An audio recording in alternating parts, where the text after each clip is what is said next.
আপনারা জানেন যে সিদ্ধান্ত গ্রহণে তারেক রহমান সাহেবের এখন যে কর্তৃত্ব, এটি শেখ হাসিনার চেয়ে অনেক, অনেক বেশি। শেখ হাসিনার দলে বহু মানুষ ছিলেন। তার আশেপাশে, তার পরিবারে যারা তার সঙ্গে রাগারাগি করতেন, ঝগড়াঝাঁটি করতেন। এমনকি তার যারা কর্মী ছিলেন, সেই কর্মীরাও তার সামনে গিয়ে অনেক বিষয়ে বিতর্ক করতেন।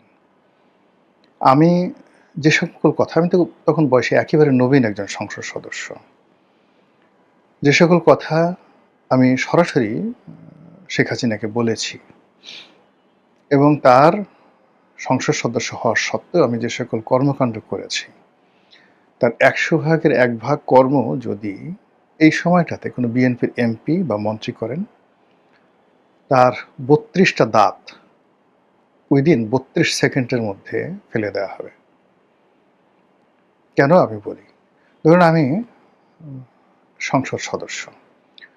তা আমি লিখলাম, এই কাদের মোল্লা, সেই কাদের মোল্লা নয়। সরকার যখন বিচার করছে যুদ্ধাপরাধীদের, তখন বললাম যে এই কাদের মোল্লা, সেই কাদের মোল্লা নয়। এখানে কোর্টে যাকে বিচার করা হচ্ছে কসাই কাদের রূপে, সে আসলে আব্দুল কাদের মোল্লা, ফরিদপুর বাড়ি। আর যে কাদের মোল্লার বিচার হওয়া উচিত সে মারা গিয়েছে, তিনি কসাই কাদের, মিরপুরের বিহারী কাদের, কসাই কাদের। আচ্ছা, এখন আপনি এই যে বর্তমান আইসিটিতে মামলা চলে, এইরকম একটা হট মামলা সম্পর্কে কোনো এমপি কথা একটু বলুক তো দেখি, কত বড় সাহস। আমি অর্থমন্ত্রী, স্বরাষ্ট্রমন্ত্রী, সেই সাহারা খাতুন, মহিউদ্দিন খান আলমগীর, তাদেরকে নিয়ে টেলিভিশনে নির্মম নিষ্ঠুর সমালোচনা করেছি। স্বয়ং প্রধানমন্ত্রীকে বলেছি, রেকর্ড, পার্লামেন্টারি কমিটির বৈঠকে রেকর্ড, এবং সেগুলো আবার যুগান্তর পত্রিকা থেকে শুরু করে সমস্ত পত্রিকায় ৬ কলাম ব্যানার হেডলাইন। এমপি রনির অভিযোগ, প্রধানমন্ত্রীর কোনো চেইন অফ কমান্ড নেই।